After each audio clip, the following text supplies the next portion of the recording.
Labas. Norėčiau gal šiandien pavyzdį panagrinėti, kad būtų aiškiau, kas ta matrica, kada gali būti energijos pliuse, kada minuse. Tai kai praeitas video buvo apie 7 energiją, tai energija čia aukščiausiam taške pliuse gali būti, čia yra talentų zona. Tai gali būti čia aukščiausiam taške, dažniausiai talentų zonai energija būna pliuse, nes tai yra dovanos, kurias mes atsinešėm iš praeito gyvenimo. Dar galima pastebėti, kad jos dubliuojasi. Čia, tarkim, ir čia. Čia yra minusinė zona, sveikatos karma vadinasi, kuri liečia ir pinigus. Čia yra talentai. Tai dėkinga šita matrica yra tuo, kad atidirbus šitas energijas, tu iš karto gausi raktą nuo savo talentų. Tai jeigu zonom, tai matricos zonos, kaip ir minėjau kažkuriam video pagal spalvas, tai raudona ir tapatinama yra su čakromis, tai čia yra pati žemiausia čakra, kuri praktiškai visą laiką yra giliam minuse. Toliau pagal spalvas kyla ir čia yra talentai. Tai čia tas pradirbimas čakrų vyksta visą gyvenimą. Ir pasakyti, tarkim, čia yra pinigų zona. Ir kad pasakyti, iš ko žmogus uždirbs, tai turi užduoti savo klausimą, o kam tų pinigų reikia. Jeigu pinigų tau reikia tik tai pagrindiniam fiziologiniam poreikiam patenkinti, tai tada tau reikia gyventi, pradirbti šitas energijas ir tu turėsi pinigų tiesiog pragyvenimui. Jeigu tu nori saviraišką kažkokią, save surast ir gerai jaustis, tai turi gyventi pagal šitą energiją. Jeigu nori aukščiausią savo dvasingumo lygį pasiekti ir tarnystę kitiems žmonėms ir atskleisti savo talentus, tai yra šita zona. Tai dabar konkrečiai apie šitą matricą. Šita matrica yra vyro. O tai reiškia, kad pas jį centrinė energija yra imperatorius, pati vyriškiausia energija, kad tai yra tikrai, jeigu išgyvena žmogus šitą energiją pliuse, tai tikrai yra labai vyriškas vyras su stipria atsakomybė, kuris visada ir visur siekia ją prisiimti. Kas dar ir šalia esančios dvi energijos rodo tam tikrą teisingumo jausmą. Čia teisingumo jausmą, tai labai teisingas žmogus. Ir šalia esanti, čia 3 pagrindinės tokio žmogaus energijos ir dar šalia esanti, tai geros širdies, tai toks gali būti kovotojas už teisingumą ir už nuskriaustuosius. Tokia pagrindinė centrinė energija būtų. Čia kaip vienas iš variantų, todėl kad žmogaus nepažįstu, tai tenka interpretuoti. Lengviau yra, kada žmogų pažįsti, matricą skaityti, bet yra dabar taip, kaip yra. Tai dar labai svarbus dalykas yra tas, kad tikrai šitas žmogus gerai negali jaustis niekur, kur jam kažkas vadovauja. Tiesiog negali pakęsti vadovavimo. Šitas žmogus kažkokios ten kontrolės iš viršaus, tai arba su juo gali sutart kaip su partneriu, partnerystei, arba tiesiog nepakelia žmogus vadovavimo. Čia esanti šita energija irgi lyderystės energija. Tai, sakyčiau, reikėtų kažkokią veiklą, savo veiklą galvot, verslą savo turėti.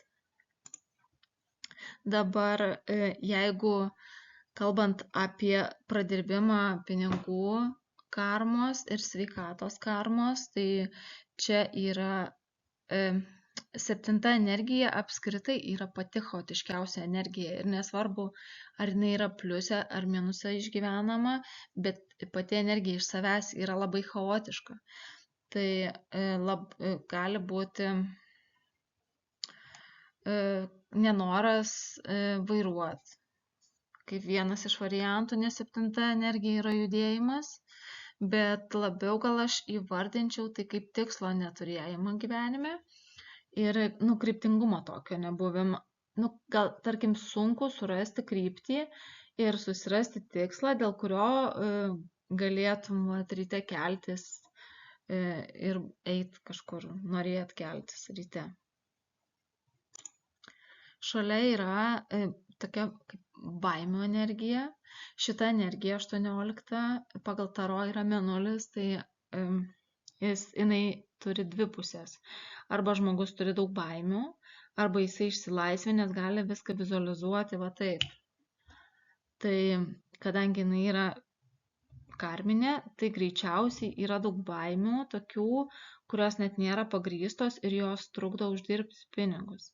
Tai krypties nebuvimas, baimių turėjimas ir šita energija, jinai yra pati stipriausia. Tai pagal taro tai yra jėga, tai yra pati stipriausia energija. Tai žmogus gali turėti stiprų žodį arba labai daug vidinės jėgos ir jeigu jinai nerealizuota, tai gali virsti net į agresiją. Tai čia blogiausiu atveju daugiausia būna jau žmonės pradirbę šitas energijas ir jeigu tu ją pradirbė, su 11 energija žmogus gali nuverst kalnus realiai. Jisai turi 3 daugiau energijos negu kiti. Tai jeigu interpretuojant šitą karminę dalį, tai susiradus kryptį, atsisakius baimių, dėl to, ką tu nori daryti, tu gali kalnus nuversti. Svarbiausia yra susirasti kryptį, ką tu nori daryti. Nes talentuose yra tos pačios energijos ir jos reiškia tą patį, ką aš dabar sakiau, kad jeigu tu turėsi tikslą gyvenime, tai čia yra labai stipri lyderystės energija, kur tu gali viską tiesiog taip materializuoti, jeigu nebijos ir neprisikursi savo galvoje demonų. Ir čia yra ta jėgos energija, kur tu turėsi savo tam tikslui, kurį tu susikursi, tu turėsi energijos, jinai niekada nesibaigs. Jeigu dar trumpai perbėgant tą finansų zoną, tai šita energija 10, tai yra tėkmės energija, tai yra sėkmės energija, tai srauto energija ir jeigu iš žemiškų profesijų, tai su šita energija labai tinka prekyba. Ir ji šitoj pozicijai reiškia tai, kad kuo tu daugiau pasitikėsi visata ir kuo mažiau imsi kontrolės, nors čia kontrolė, bet norint uždirbti pinigų, tai tu gali, čia ta energija yra apie tai, kad tu gali 3 mėnesius neuždirbti nei cento, o 4. mėnesį uždirbti 5 mėnesiams į priekį. Jinai tokia nepastovi energija, pulsuojanti. Ciklo energija, tai gali turėti pinigų, gali paskui vėl jų neturėti, tada vėl daug turėti. šita energija yra apie tai. Ir dar apie karminę uodegėlę, kas yra labai svarbu, jeigu ją pradirbi, tai atsidaro tavo visos čakros aukščiau. Tai čia esanti, gal kaip kombinacija pasakysiu šitų energijų, kad tikėtina, nes dar kartą sakau, kad žmogaus nepažįstu, tikėtina, kad augant buvo dideli lūkesčiai iš tėvų, šeimos, nes čia yra šeimos arkanas, šeimos giminės, kad buvo labai dideli lūkesčiai iš šeimos ir griežtas auklėjimas. Ir čia yra meilės arkanas, šitas 6 arkaniukas, tai norint patenkinti šeimos lūkesčius, buvo visiškai neatsižvelgiama į save. Ta prasme, buvo žmogus patogus, geras, nuolankus dėl to, kad būtų priimtas, kad būtų patenkinti didelių žmonių lūkesčiai. Tai čia tik tai vienas iš variantų, nežinau, paskui gali man žmogus parašyti ir mes galim padiskutuoti. Todėl šitam gyvenime yra ypatingai svarbu gyventi ne pagal kitų tau sustatytą scenarijų, bet daryti tai, kas tau patinka. Tada savivertė kils, tada augs pasitikėjimas savim, tada ateis supratimas, kad tu gali, aš sakyčiau, kad net šitam žmogui tikrai tiktų nuosavas verslas, kuris susijęs su bendravimu, gal net kažkokia grožio sfera, su bendravimu, arba su judėjimu. Ypatingai projektai, kur gali pasiimti kažkokį projektą, jį vystyti nuo pat jo gimimo iki įgyvendinimo ir taip kiekvieną kartą jausti tokį pasitenkinimą kažkokiu užaugintu savo kūriniu. Tai projektai ypatingai gerai, nors čia nenuspalvinta violetiniai, bet čia yra prie aukščiausios čakros. 13 energija. Bet svarbiausia, tai su visa meile savo pirmai šeimai, kurioj tu gimėjai, tai atsisakyti bet kokių priekaištų, nes priekaištai tai yra kaip arba kažkokie priekaištai, pretenzijos savo šeimai yra kaip grandinės, kurios laiko ir neleidžia kilti aukštyn. Nes čia yra ir 8 energija, tokia teisingumo energija, gali toksai būti žmogui nuolat klausimas, kodėl man gyvenime taip buvo ir kodėl su manim taip neteisinga.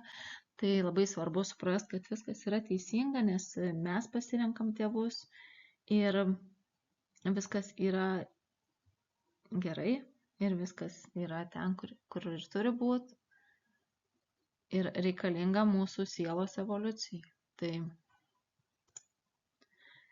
kadangi čia yra lyderystė, čia iš vis kosminė energija, kuri leidžia žmogui turėti viską, ką jisai nori, kai prasifiltruoja savo pretenzijas pasauliui ir viską priima kaip dovaną ir kiekvieną dieną praktikuoja dėkingumą, tai šita energija tikrai daro stebuklus, nes čia yra materializacijos energija, kuri materializuoja baimės ir tuo pačiu tai, ką tu nori. Tai kai prasidirbs šita dalis, tai tada atsirakins talentai, kur realiai jau talentai reiškia, kad tu jau viską turi.